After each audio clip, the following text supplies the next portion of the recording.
अस्सलामुअलैकुम वरहमतुल्लाह। एक दफ़ा फिर से आपको खुशामदीद कहते हैं। यूनुस खान साहब जो हैं 2009 के T20 वर्ल्ड कप जो पाकिस्तान ने जीता था T20 का वर्ल्ड कप, उसके कप्तान वो जो है वो बाबर आजम और रिजवान को जो है वो वर्ल्ड कप के आगाज़ से कबल ज़बरदस्त किस्म के मशवरे दे रहे हैं। और जब वो प्रेस कॉन्फ्रेंस के अंदर आए तो उन्होंने बाबर और रिजवान के बारे में कहा कि भाई आप जो है वो मिडल के ओवर्स के अंदर जो है वो रन्स तेज़ करें, मतलब जो अपना गेयर है वो चेंज करने की कोशिश करें। जब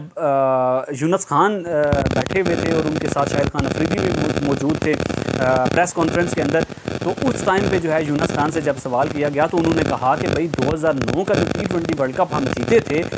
वो इस वजह से जीते थे कि बीच के जो आपके मिडल के ओवर्स थे उसके अंदर आके हम 8-9 रन्स पर ओवर के हिसाब से जाते थे।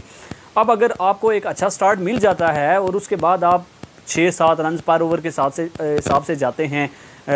छठे से 15वें ओवर के बीच में और आखिरी के 5 ओवर में जाके हिटिंग करते हैं, तो फिर आप 200 को टच नहीं कर सकते। सो यूनुस खान का ये कहना था कि भाई आज के दौर में 200 रन जो है वो बहुत ज़्यादा आसान हो चुका है। आसान इस वजह से कि भाई पिचेस बहुत ज़बरदस्त हो गई हैं और दूसरी तरफ 200 रन जो है वो चेस भी बहुत आसानी के साथ हो रहा है। अब बाबर और रिजवान को ये चाहिए, या फ़खर जमान के हवाले से उन्होंने कहा कि भाई ये जो 3 प्लेयर्स हैं, क्योंकि मिडल के फेज़ में ये 3 खेल रहे होते हैं, शुरू में ठीक है आपके ओपनर हैं साइम अयूब खेल रहे होते हैं, उनको मौका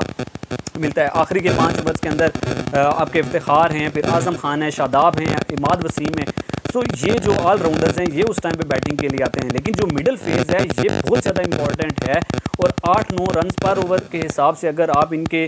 जो मिडल के 9 ओवर्स हैं इसमें अगर आप 80-90 रन स्कोर कर लेते हैं तो फिर मेरे ख्याल से 200 करना जो है वो आपके लिए मुश्किल नहीं होगा। लेकिन इन्हीं ओवर्स के अंदर जो है वो अगर आप 5-6 रन पर ओवर खेलेंगे या फिर आप इस कोशिश में लगे रहेंगे कि भाई अपनी 50 हो जाए और बाकी जाए भाड़ में, तो फिर आपके लिए मुश्किल हो जाएगा। शाहिद खान अफरीदी के हवाले से भी उन्होंने कहा कि भाई आपने जिस तरह से देखा कि 2009 के T20 वर्ल्ड कप में शाहिद बीच में आए,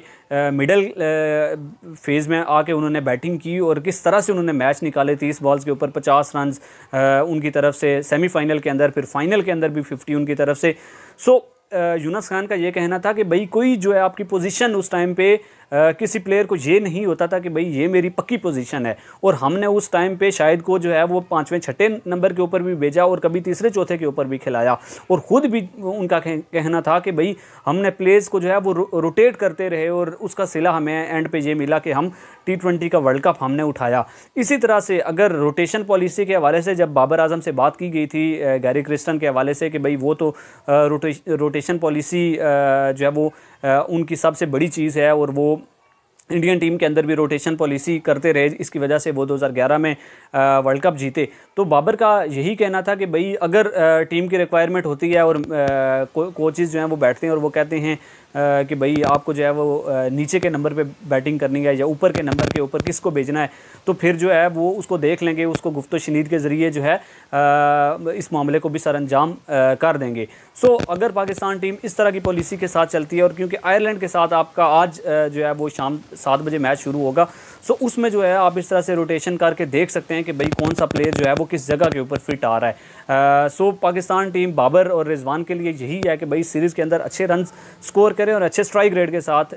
जो है वो इस चीज़ का आगाज़ करें, क्योंकि T20 वर्ल्ड कप से पहले आपके 7 मैचेज़ हैं। सो इसी मोमेंटम को कैरी करके जो है वो वर्ल्ड कप खेलने के लिए जाएँ। All the best wishes to Babar Azam and Rizwan and their 11 for the first match against Ireland. इंशाल्लाह आपके साथ मिलेंगे नेक्स्ट वीडियो में कुछ क्रिकेट से जुड़ी हुई मज़ीद खबरों के साथ। दुआओं में याद रखिएगा, अपना बहुत सारा ख्याल रखिएगा। अल्लाह हाफिज़।